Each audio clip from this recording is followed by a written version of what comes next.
Calling out company competitors. This can be one of the most powerful cold email personalizations because it accomplishes a few things. It's letting them know that you know where they are if they're a local business, that you're aware of their market. Not only are you aware of their market and their status as well as their top competitor status in it, you're also aware of the industry that they occupy. And all of that is accomplished in one small variable within your campaign that doesn't add a lot of bloat to your messaging or your offer. So how do you do it without actually identifying who their competitor is, checking G2, doing Google searches, etc.? Well, you can automate this all with Serper Dev and Clay pretty darn easily. Share my window and let's walk through it. So Serper Dev is one of the most powerful tools I use in Clay. Basically what this is going to let you do is trigger an API to use Google at scale. And that means all of Google's core functions, including Boolean search, which is an SDR's greatest love. And using this, what we're able to do is run searches for shopping, scholar, patents, maps, news, places, videos, images. So you can imagine how powerful this could be. This could be your tool for identifying specific YouTube videos in a market or creating YouTube video ideas based on specific keywords. Having AI take action on things that are successfully ranking on Google could be a powerful way to call out people or to provide some ideas within a campaign that show you've done your research as well. But what we're going to be focusing on here is maps and how to call out competitors and local businesses. Now, this applies to a lot more than just cold email. Now, I'll take you through the entire flow of exactly how you're going to make this happen inside of Clay and using Serper Dev for honestly really cheap, because Serper Dev is super cheap and you're not really using any Clay credits to accomplish this flow as long as you have a OpenAI API, which you should definitely get. But what's the relevance of being able or being aware of a competitor? Well, if you have a substantial SDR team and they're handling a lot of closing or they're handling a lot of cold calls and your email campaigns are pretty automated, it can be super helpful to just have that unique variable there ready to go for them to mention on a call to show a prospect that, you know, they're super aware of their market. It sounds super organic. It sounds like you've done your research. It shows you care to help improve close rates. But also, you know, taking a look at these competitors can often provide a lot of information, especially a top competitor from Google Maps, about what matters in that market. So for an SEO offer, maybe you check a top competitor and you realize, hey, these guys have a service area tab that's doing really, really well. Or maybe they're running a ton of Google ads towards a specific keyword that maybe you want to be targeting on behalf of your client. So there's a lot of value into having this outside of cold email, but for me, this is for the sake of cold email right now, as well as cold calling. So how do we make it happen? Well, it hinges on having the city of your prospect for local leads. However, sometimes, you know, you might not have the city. So towards the end, I'll show you how you can get the city from a target prospect's website pretty easily using Claygent, a super simple prompt. And then, you know, if you're ever lacking cities, you'll be able to grab them. But what it starts with is having a city and then having your prospect's website. And the first thing I do is I actually search for my prospect's website. So if we hop into this column here, the search is literally just the URL of the prospect. And with that search, we're then doing a simple object filter. Now, the object filter, and you can see that this is a post, and we do /search here using Serper Dev, and you just integrate the API super easily like that.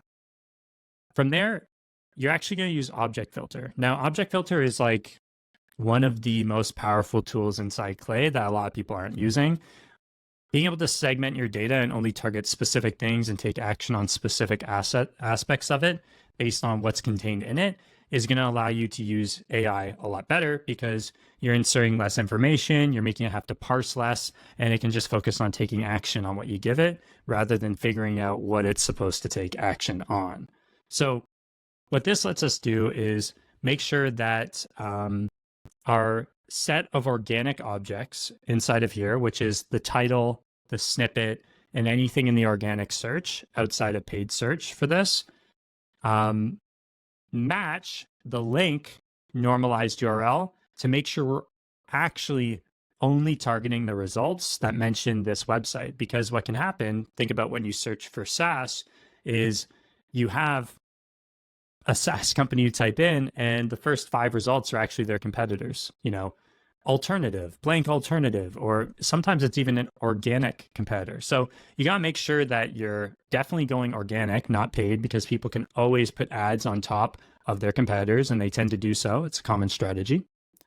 And then you just need to make sure that organically they're ranking high enough, because, they could have a really bad SEO presence and not be ranking high enough. So make sure that you match to the normalized URL. And then we're having AI take action on the first match of the snippet and the title to get their exact industry. A lot of people like to use Claygent to identify an industry. I find it's a lot more accurate to identify an industry off of someone's SEO snippet, because there's just a lot less information for the AI to parse, and therefore you can often get a more streamlined output. This can be hit or miss. Some people don't have a snippet, as you can see here, which can cause you to lose some leads. If you wanted to, you could use Claygent. I just haven't had the most success with service-based businesses, because often service-based businesses are listing a ton of services on their site, and therefore it can be hard to delineate which service is their main service. Another tactic here could be to just search this prospect on Google Maps and see how they self-identify on Google Maps. Another great way to identify the service type if you want to spend the extra Serper dev credits, and maybe I'll do that in the future as well.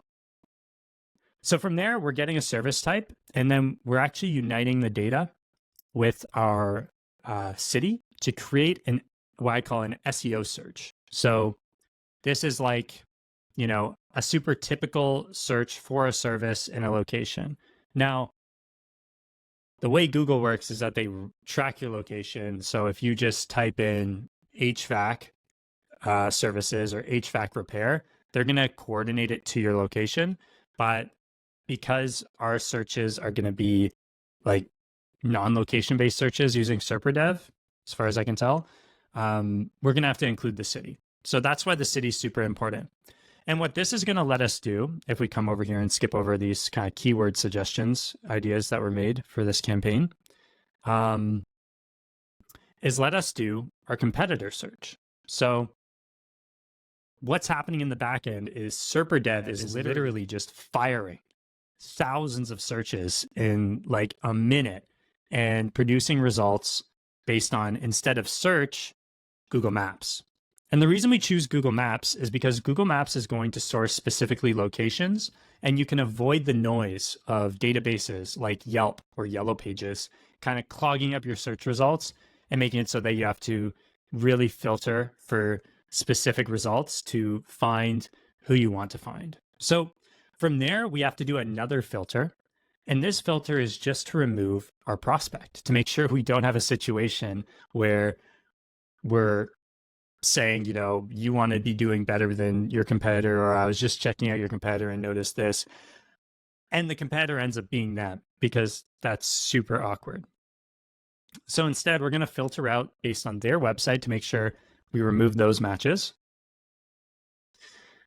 And then what we're left with is a ton of options for Google Maps individuals where we can call them out. So we can see the prospect is LH Kruger and Son.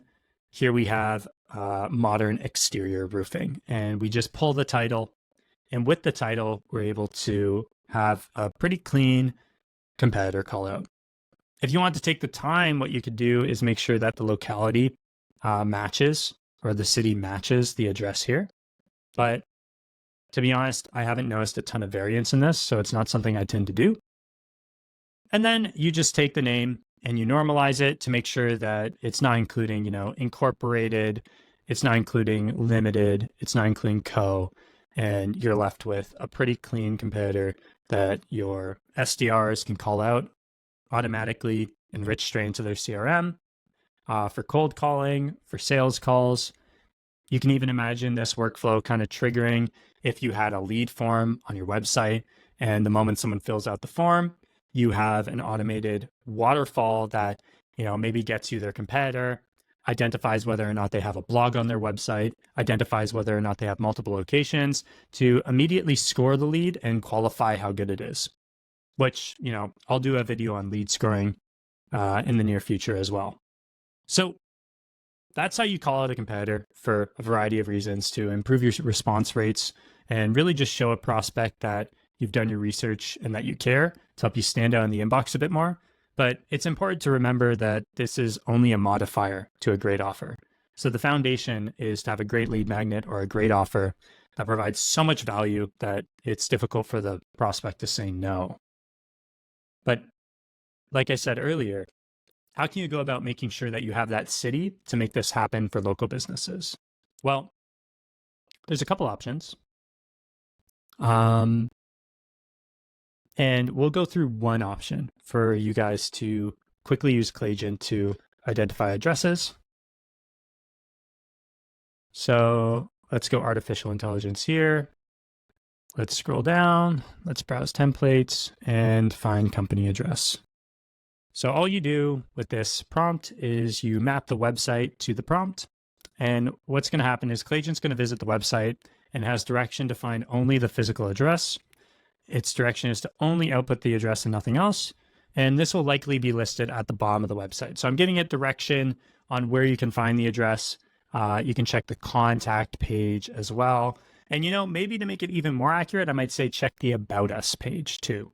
But the final direction here is to make sure it outputs unknown if it can't find the address. And the reason for this is that you always want a standardized kind of secondary response so you can easily use a formula to filter out the responses that didn't quite roll through the way you wanted them to. So this is just going to go to the website, identify whatever it can find as far as addresses. And from there, you're just going to take its output and isolate the city that gets output by using a quick 607 bridge, Townsend. So Townsend would be the physical location. Waukesha. So what we would do is we would do a formula that says, hey, you need to keep everything after the first comma and before the second comma. And that would isolate what we're looking to isolate. Like for Rayleigh here, that would work as well. For Townsend, it wouldn't work perfectly. So you might have to do a two-step, but for almost all of them, it should work very, very easily. And then you'll be able to isolate, or you can use AI to isolate. And that's how you can find the physical address, Bel-Air, West Philadelphia, born and raised.